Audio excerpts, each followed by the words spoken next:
Hello friend, study अड्डा के YouTube channel में आपका एक बार फिर से स्वागत है। अभी तक हमने टोटल 9 पार्ट इकोनॉमिक्स के कवर कर चुके हैं, मेन सब चीज कवर कर चुके हैं। आज हम प्लानिंग के बारे में देखेंगे कि योजना जो बनी थी भारत में कब, कैसे और कहां पे बनी थी, उसके पहले उसकी हिस्ट्री क्या थी, इन सब चीजों के बारे में जानेंगे। तो अगर आप हमारे चैनल पे पहली बार हैं तो हमारे चैनल को सब्सक्राइब कर ले। सब्सक्राइब बटन के जस्ट बगल में आपको एक बेल मिलेगी, उस बेल पे क्लिक कर दे। और ये वीडियो पसंद आए तो लाइक, कमेंट, शेयर करना मत भूलें। और सबसे जरूरी काम ये है कि जब आप वीडियो देखेंगे तो नीचे एक फेसबुक का आइकॉन आता होगा, उस पर आप शेयर कर दे, जिससे आपके पेज पे भी ये वीडियो शेयर हो जाए। तो चलिए शुरू करते हैं। देखिए, history of planning in India. India में जो है प्लानिंग योजना की शुरुआत कब हुई थी, कैसे हुई थी। देखिए, तो पहले जान लीजिए, जो प्लानिंग है, जो योजना है, वो फीचर है सोशलिस्ट इकोनॉमी की। ये जो है समाजवादी अर्थव्यवस्था का एक फीचर है, एक गुण है प्लानिंग, समाजवादी अर्थव्यवस्था की, सोशलिस्ट इकोनॉमी। सबसे पहले जो ये रसिया में डिजाइन किया गया था 1924 में। प्लानिंग वर्ड जो सबसे पहले यूज हुआ था रसिया में हुआ था, और रसिया में डिजाइन भी किया गया था प्लानिंग उनके इकोनॉमी के लिए। भारत में नियोजन की आवश्यकता के संदर्भ में एक पुस्तक लिखी गई है जिसका नाम है प्लान्ड इकोनॉमी फॉर इंडिया। पुस्तक का नाम है planned economy for India, planned economy in India या फॉर इंडिया। इसको हिंदी में पढ़ेंगे भारत के लिए नियोजित अर्थव्यवस्था। भारत के लिए नियोजित अर्थव्यवस्था, प्लान्ड इकोनॉमी इन इंडिया या फॉर इंडिया। ये बुक जो है एम विश्वेश्वरैया ने लिखा था। किसने लिखा था ये बुक? एम विश्वेश्वरैया ने 1934 में। और उसी के बाद से ही इंडिया में प्लानिंग पे काम शुरू हो गया।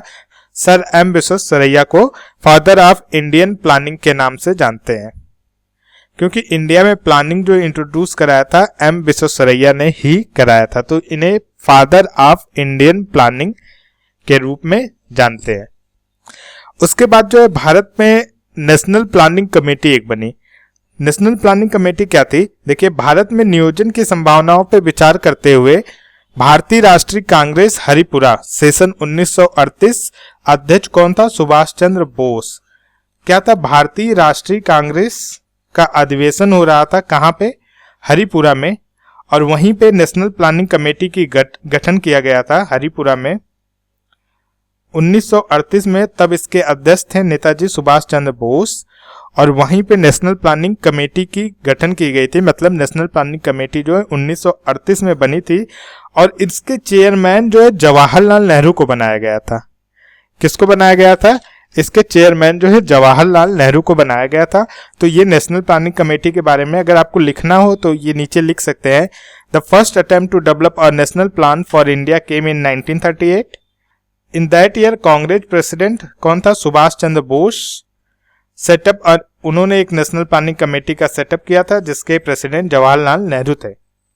ठीक है, तो यही मेन है। और कुछ however the reports of the committee could not be prepared and only for the first time in 1948-49 some paper came out. आगे देखते हैं, जब नेशनल प्लानिंग कमेटी सक्सेस नहीं हुई तो एक बॉम्बे प्लान लाया गया। बॉम्बे प्लान 1944 में बॉम्बे प्लान लाया गया है। बॉम्बे प्लान को जो है 8 लोगों ने, 8 इंडस्ट्रियलिस्ट, 8 कॉर्पोरेट वर्ल्ड के लोग, इंडस्ट्रीज के लोग जो है मिल के लाए थे। 8 इंडस्ट्रियलिस्ट उसमें शामिल थे, और इसकी देख रेख जो है आदर्श दलाल की देख रेख में ये प्लान हुआ था। कौन थे इसके देख रेख करने वाले? आदर्श दलाल। और इस प्लान को जो टाटा बिरला प्लान के नाम से भी जाना जाता था, क्योंकि 8 लोग इंडस्ट्रियलिस्ट थे, तो इसको जो है टाटा बिरला प्लान या बॉम्बे प्लान 1944 के नाम से भी जाना जाता था। ये जो प्लान पूरी तरह से बेस्ड था किस पे? कैपिटलिस्ट पे, पूंजीवाद पे, कैपिटलिस्ट पूंजीवाद पे। अब ये 8 लोग कौन थे, इनका नाम नोट करना तो आप नोट कर सकते हैं। देखिए, 1944 में mister JRD Tata, JD Birla, Purushottamdas, Lala Shriman, Kasturbhai, AD Shroff, Adarsh Dalal और जॉन मथाई, ये 8 लोगों ने मिलकर टुगेदर एक साथ काम किया और बॉम्बे प्लान लाए थे 1944 में। उसके बाद पीपल्स प्लान आया था। पीपल्स प्लान मेन जो है MN रॉय ने लाया था। पीपल्स प्लान के मेन हेड थे कौन? MN रॉय। ये जो है प्लान जो है आपका कम्युनिस्ट साम्यवाद पे बेस्ड था। किस पे बेस्ड था? साम्यवाद पे। पीपल्स प्लान पूरी तरह बेस्ड था किस पे? कम्युनिस्ट पे। और इसका जो मेन फोकस था, देखिए एमएन रॉय ने लाया था greatest priority to agriculture. Main focus कृषि पे था, एग्रीकल्चर पे था। और this plan was based on Marxist socialism and draft by M N Roy. Means communist plan था, साम्यवाद पे बेस्ड था। और ये जो है इंडियन फेडरेशन ऑफ लाहौर के बेस पे था, बिहाफ पे था। मतलब एमएन रॉय जो हैं वो इंडियन फेडरेशन ऑफ लाहौर से कनेक्ट थे, तो ये जो प्लान उसी के बेस पे था और इसको पीपल्स प्लान दिया गया। ये प्लान जो आया था 1945 में आया था। आप एक बार इसको चेक कर लीजिएगा, इसमें कंफ्यूजन। जब पीपल्स प्लान भी सक्सेस नहीं हुआ तो गांधीयन प्लान लाया गया। गांधीयन प्लान देखिए, आप लोग कंफ्यूज मत होइएगा कि गांधीयन प्लान है तो गांधी जी लाए थे। जी नहीं, इसको लाए थे श्रीमन नारायण ने। ये प्लान जो इंट्रोड्यूस कराया था किसने? श्रीमन नारायण ने 1944 में कराया था।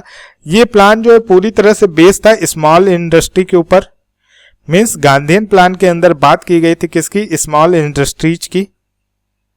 और ये पूरी तरह से फोकस था किसमें? रूरल डेवलपमेंट में। मीन्स गांवों के अंदर छोटी छोटी इंडस्ट्री बना के सबको जॉब देने के लिए गांधीयन प्लान लाया गया था। और इसके जो संस्थापक थे वो श्रीमन नारायण थे 1944 में, small industries and rural development पे। और गांधीयन प्लान जो है आल्सो फोकस्ड ऑन ट्रस्टीशिप, न्यास की विचारधारा पे भी फोकस था। किस पे? ट्रस्टीशिप। मीन्स हर इंडस्ट्री के एक ट्रस्टी होने चाहिए, कुछ ऐसी विचारधारा थी इनकी। क्या थे? न्यास की विचारधारा पे फोकस था गांधीयन प्लान पूरी तरह से। अगर आपको नोट करना हो तो आप नोट कर सकते हैं। ये देखिए, this plan was drafted by Shriman Narayan, principal of Wardha commercial college. Shriman Narayan जो है वर्धा कमर्शियल कॉलेज के प्रिंसिपल थे। It emphasise the economic decentralisation with primacy to rural development. Means ये गांव को डेवलप करना चाहते थे by developing the cottage industries. Main focus इनका जो है कॉटन की इंडस्ट्री पे था, जो कि गांव में लगाना चाहते थे। तो ये गांधीयन प्लान था 1944 में। इसी के साथ एक और पढ़ लेते हैं। 2003 में एक प्लान आया था। कब आया था? 2003 में। New Gandhian plan by APJ Abdul Kalam sir. इनके बारे में कौन नहीं जानता होगा? By APJ Abdul Kalam sir. ठीक है। और इन्होंने पूरा model providing urban amenities rural area पे वर्क किया था। क्या? प्रोवाइडिंग अर्बन मतलब शहर में जितनी भी एमिनिटीज हैं, जितनी भी सुविधाएं हैं एक शहर के अंदर, वो सब रूरल एरिया में होना चाहिए। इन्होंने इस पे वर्क किया था। Providing urban amenities to rural area. इसको इन्होंने नाम दिया था क्या? पूरा मॉडल। और ये पूरी तरह से किस पे? नाम से आपको भी समझ में आ गया होगा। ये मॉडल जो है पूरी तरह से ग्रामीण विकास पर आधारित था। किस पे आधारित था? ग्रामीण विकास में। और ये मॉडल आया था 2003 में, new Gandhian plan by APJ Abdul Kalam sir. तो ये तो गांधीयन प्लान के बाद तुरंत इसलिए बता दिया मैंने कि न्यू गांधीयन प्लान भी आपको जानना चाहिए। अब गांधीयन प्लान के बाद आया था सर्वोदय प्लान 1950 में। 1950 में सर्वोदय प्लान आया था और इसको लाया किसने था? जयप्रकाश नारायण ने। श्री जयप्रकाश नारायण ने। इनका लक्ष्य देखिए, सर्वोदय जो वर्ड है वो किसने बनाया था? महात्मा गांधी ने। इस वर्ड को इंट्रोड्यूस कराया था महात्मा गांधी ने। और सर्वोदय प्लान को इंट्रोड्यूस किसने कराया था? जयप्रकाश नारायण ने। तो इसमें आप कंफ्यूज मत होइएगा। क्वेश्चन आता है कि सर्वोदय वर्ड किसने इंट्रोड्यूस कराया था? तो महात्मा गांधी ने। सर्वोदय प्लान किसने इंट्रोड्यूस कराया था? तो जयप्रकाश नारायण ने। देखिए, सर्वोदय योजना जो थी आपकी पूर्ण लोकतंत्र के विचारधारा पर आधारित थी। किस विचारधारा पे आधारित थी? पूर्ण लोकतंत्र के विचारधारा पे आधारित थी। Complete democracy. अगर आपको नोट करना तो आप नोट कर सकते हैं।